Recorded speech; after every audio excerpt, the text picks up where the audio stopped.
Hello guys, welcome to our YouTube channel educational paradise. तो guys, मैं आपके लिए आज लेके आया बहुत ही ज़्यादा इंटरेस्टिंग वीडियो जो कि है ब्लैक होल के बारे में। अगर आपने ब्लैक होल के बारे में सुना होगा तो आपको पता होगा ब्लैक होल क्या होता है। अगर आपको नहीं पता तो कोई बात नहीं, इस वीडियो में मैं आपको ब्लैक होल के बारे में पूरे अच्छे से बता दूँगा। तो अगर वीडियो पसंद आए तो लाइक करना, चैनल को सब्सक्राइब करना। तो चलिए वीडियो को शुरू करते हैं। तो सबसे पहले हम बात करते हैं कि ब्लैक होल ओरिजिनेट कहाँ से होते हैं, यानी कैसे बनते हैं। तो वैसे पक्का तो नहीं, पर सबसे ज़्यादा चांस कहा जाता है कि ब्लैक होल किसी मैसिव स्टार के रिमेन्स होते हैं, यानी कोई मैसिव स्टार जो ख़त्म हो जाते हैं, यानी पूरी तरह उसके जो एनर्जी है, जितना फ्यूल है, सब ख़त्म हो जाता है। अब मान लीजिए कोई गाड़ी चला रहे तो आपका फ्यूल कभी ना कभी ख़त्म होगा ही, ठीक है। तो वैसे एक स्टार की एनर्जी है, जब वो ख़त्म हो जाती है तो उसका जो कोर है, अब मान लीजिए इंजन है, वो अपने आप ब्लास्ट हो जाता है।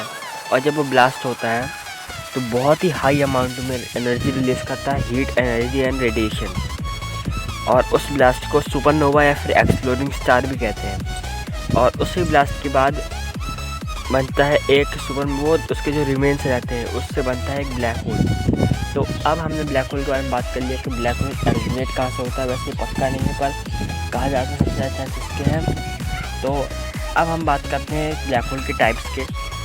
तो अब हम बात कर लेते हैं ब्लैक होल क्या होता है।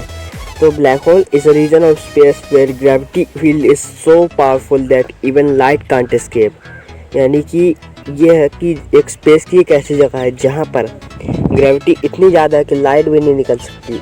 अब ब्लैक होल में तो वैसे नॉर्मल ग्रेविटी होती है, लेकिन ब्लैक होल के एक लेयर होती है, उसको कहते हैं इवेंट होराइजन। उसको अगर आपने पार कर लिया तो वहाँ की ग्रेविटी इतनी ज़्यादा है कि आप लाइट स्पीड से भी अगर चलो तब भी आप नहीं बच सकते, क्योंकि लाइट भी 3 लाख किलोमीटर प्रति सेकंड के रफ्तार से चलती है, तब भी उससे एस्केप नहीं कर सकती। इतनी ज़्यादा ग्रेविटी होती है, इसलिए दुनिया में कोई भी चीज़ उससे एस्केप नहीं कर सकती, क्योंकि लाइट से तेज इस दुनिया में कोई भी चीज़ नहीं है। और इवेंट होराइजन के बाद भी एक बहुत ही अजीब सी लेयर आती है, अजीब सी चीज़ आती है जो कि फिजिक्स से सारे लॉस को हिला के रख देती है। उसे कहते हैं सिंगुलैरिटी। अभी सिंगुलैरिटी क्या होता है? ये सिंगुलैरिटी ब्लैक होल का सेंटर होता है, और ये एक ऐसी जगह है जहाँ पर infinite density, infinite space times है। अब इसका क्या मतलब होता है? इसका मतलब ऐसे तो मैं नहीं समझ सकता, फिर भी मैं ट्राई करूँगा समझाने का। तो जैसे ही आप मान लीजिए एक बॉल है, उस बॉल के अंदर आपने बहुत ही ज़्यादा मास रख दिया है। एक छोटी सी बॉल है, कम से कम एक सेल बराबर बॉल है, उसके अंदर आपने करोड़ों किलो का, करोड़ टन का मास भर दिया है। पता नहीं कैसे भर दिया, पर भर दिया है, ठीक है। तो अब उसकी इन्फिनाइट डेंसिटी इतनी ज़्यादा है कि उसको इन्फिनाइट डेंसिटी कह सकते हैं आप। और इतनी छोटी जहाँ पे इन्फिनाइट डेंसिटी, इसलिए वहाँ पे स्पेस टाइम बिल्कुल बेंड हो जाता है, यानी स्पेस टाइम बिगड़ जाता है। इसका ये मतलब, जैसे अगर मैं एग्जांपल एक समझाता हूँ, जैसे स्पेस टाइम बेंड होना का ये मतलब होता है, जैसे आप दिल्ली से पटना जा रहे हो, ठीक है। आप पटना के लिए निकलते हो और जैसे ट्रेन में बैठते हो, और जब 2 घंटे बाद आप पटना पहुँचते हो, तब आपको पता चलता है आप तो मुंबई पहुँच गए, ठीक है। यानी क्या हो गया? स्पेस पूरा उल्टा पुल्टा हो गया। और टाइम का बेंड होना क्या होता है? जैसे मान लीजिए आप 4 बजे निकले थे दिल्ली से और 2 घंटे में पटना पहुंच गए, लेकिन आपको पता चला कि अभी तो 2 बज गए, यानी टाइम उल्टा हो गया।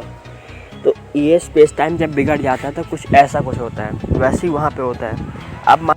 अब मान लीजिए कि जब स्पेस बेंड हो गया, तो अब अगर मान लीजिए अगर आप अंदर फंस गए ब्लैक होल के अंदर, और एक ऑब्जर्वर है जो बाहर खड़ा है, यानी कोई देख रहा है आपको अंदर जाते हुए, तो उसको क्या दिखेगा? तो सबसे पहले उसको दिखेगा कि आप एक ही नहीं हो, उसको कहीं दिख रहा हो कि आप कहीं चिल्ला रहे हो, तो कहीं आप चले गए हो, तो कहीं आपकी हड्डियाँ टूट रही हो, तो कहीं आप हंस रहे हो, कहीं आप भागने की कोशिश कर रहे हो, कहीं कुछ कर रहे हो। ऐसा क्यों दिखेगा उसको? क्योंकि मैंने बताया था कि ब्लैक होल के सिंगुलैरिटी के अंदर, सेंटर के अंदर इन्फिनाइट टाइम लाइन्स होती है, इन्फिनाइट स्पेस, इन्फिनाइट टाइम। इसलिए को आपका इन्फिनाइट फ्यूचर और इन्फिनाइट पास्ट दिख रहा होगा, यानी आपका फ्यूचर में क्या होगा और आपका पास्ट में क्या होगा, ये सब आपको दिख रहा है, ठीक है। यानी आपको नहीं, उसको जो भी ऑब्जर्वर है उसको दिख रहा है कि आप भले ही असल में आप मर चुके हो, लेकिन अगर उसको पीछे का भी दिख रहा है कि कैसे मरे और क्या हो रहा था पहले, ये भी दिख रहा है। तो इस प्रकार ब्लैक होल की सिंगुलैरिटी की जस्ट फिजिक्स के सारे रूल तोड़ देती है। ठीक है, तो यही है आज की वीडियो में। अगर वीडियो पसंद आए तो लाइक कीजिए, चैनल को सब्सक्राइब कीजिए। तो मिलते हैं ऐसे इंटरेस्टिंग वीडियो लेके, तब तक के लिए गुड बाय।